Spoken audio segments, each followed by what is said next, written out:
माँ सरस्वती और भारत माता के चरणों में कोटि कोटि प्रणाम।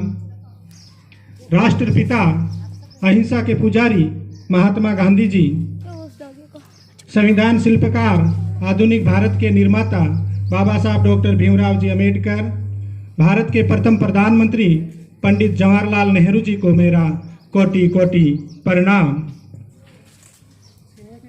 इस देश को स्वतंत्रता दिलाने वाले महान स्वतंत्रता सेनानियों और इस स्वतंत्रता की रक्षा करने के लिए देश की सीमा पर खड़े वीर जाबाज सिपाहियों को मेरा कोटि कोटि प्रणाम, कोटिस कोटिस नमन। आज स्वतंत्रता दिवस के पावन अवसर पर आयोजित इस पवित्र कार्यक्रम में विराजमान कार्यक्रम के मुख्य अतिथि श्रीमान फौजी साहब, कार्यक्रम की अध्यक्षता कर रहे सूर्य के समान अपने ज्ञान रूपी प्रकाश से समस्त स्टाफ को प्रकाश में करते रहने वाले परम सम्माननीय प्रिंसिपल साहब अनिल कुमार जी बोराना साहब, मंचासीन अतिथिगण और मेरे विद्यालय के वरिष्ठ विद्वान, विषयों के ज्ञाता साथी अध्यापकगण महोदय, माँ सरस्वती का रूप लेकर के छात्र हित में सदैव तत्पर रहने वाली अध्यापिका महोदय जी और पधारे हुए समस्त ग्रामवासी और मेरे प्रिय विद्यार्थियों, आप सभी को भारत के 75वें स्वतंत्रता दिवस की बहुत बहुत बधाई, बहुत बहुत शुभकामनाएं। आज हम जिस त्योहार को मना रहे हैं, आज हम जिस महापर्व को मना रहे हैं, ये महापर्व किसी भी एक जाति, किसी एक भाषा, किसी एक संप्रदाय या किसी एक नस्ल का नहीं है, बल्कि संपूर्ण भारतवासियों का एक महापर्व है, त्योहार है, जिसे प्रत्येक भारतवासी बड़े ही हर्ष और उल्लास के साथ मनाता है। आज भारतवर्ष में शायद ही कोई ऐसा विद्यालय होगा, शायद ही ऐसा कोई व्यक्ति होगा जिसके हृदय के अंदर देशभक्ति की भावना उमड़ घुमड़ नहीं रही होगी, उसके मन में देशभक्ति की भावना, देशभक्ति की ज्वाला जल नहीं रही होगी। और हो भी क्यों नहीं, क्योंकि सुभाष चंद्र बोस ने 1929 में लाहौर में छात्र सम्मेलन को संबोधित करते हुए कहा था कि स्वतंत्रता से मेरे आशय ऐसी सर्वांगीण स्वतंत्रता से है जो सभी व्यक्तियों और समाज की हो, स्त्री और पुरुषों की हो, अमीर और गरीबों की हो, सभी लोगों एवं वर्गों की हो।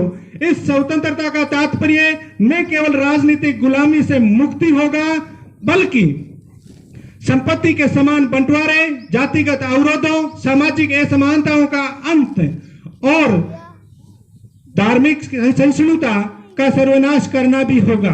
मेरी ये बात कुछ लोगों को शायद स्वप्न लोग ये लगे, लेकिन आत्मा की असली भूख यही मिटा सकती है। और हम इन्हीं बातों को चरितार्थ करते हुए प्रति वर्ष 15 अगस्त स्वतंत्रता दिवस को मनाते हैं। हम प्रति वर्ष हर वर्ष बार बार इस स्वतंत्रता दिवस को मनाते हैं। क्यों मनाते हैं?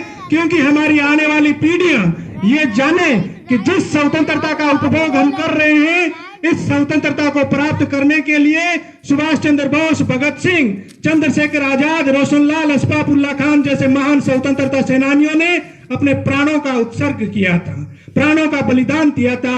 हम उनके जीवन से प्रेरणा लें और अपने हृदय के अंदर इस स्वतंत्रता का पोषण करें कि जब भी देश के लिए किसी बलिदान की आवश्यकता पड़े तो हम सबसे आगे खड़े रहें। आज हमारे एक साथी अध्यापक शंकरदान जी को भी ब्लॉक स्तर के ऊपर सम्मानित किया जा रहा है। वो यहाँ पर नहीं है, लेकिन उनको भी मैं विद्यालय परिवार की ओर से बहुत बहुत बधाई देता हूँ, बहुत बहुत शुभकामनाएं देता हूँ। जिन मेरे प्रिय विद्यार्थियों ने 12वीं कक्षा करके आगे निकले हैं, उनके लिए भी मैं 2 शब्द कहना चाहता हूँ कि मेरे प्रिय बच्चों, आपने अभी अब परीक्षाएं पास की है, लेकिन अभी इस परिंदे की असली उड़ान बाकी है, अभी इस परिंदे की असली उड़ान बाकी है, अभी इस परिंदे का असली इम्तिहान बाकी है। अभी अभी लांगा है तूने समुद्रों को, अभी तो सारा आसमान बाकी है। आप इसी आधार पर आगे सफलताएं प्राप्त करते रहें, अर्जित करते रहें। जब हम 15 अगस्त की बात करें और इस 15 अगस्त के ऊपर भारत और पाकिस्तान के ऊपर कुछ कहा नहीं जाए, तो भी हमारा 15 अगस्त का सपना थोड़ा सा मनाने का जश्न है, वो थोड़ा कम रह जाता है। इसलिए 4 लाइन में उसके ऊपर भी कहना चाहता हूं। अरे जो आंख उठी है भारत पर, कसम राम की उसे आंख को फोड़ दो। ले नापाक इरादे जो हाथ उठे हैं भारत पर, उन हाथों को काट दो। मातृभूमि पर घात बने उन बकरों को ऐसा झटका दो। अरे जिंदा सिर उनके काट के लाल किले पे लटका दो। अरे गांधी उठा ले अर्जुन, गांधी उठा ले अर्जुन, फिर से समर महाभारत कर दो। लाहौर कराची रावलपिंडी सब भारत ही भारत कर दो, सब भारत ही भारत कर दो। जय हिंद, जय भारत, जय राजस्थान, जय जोधपुर, जय जय नागौर।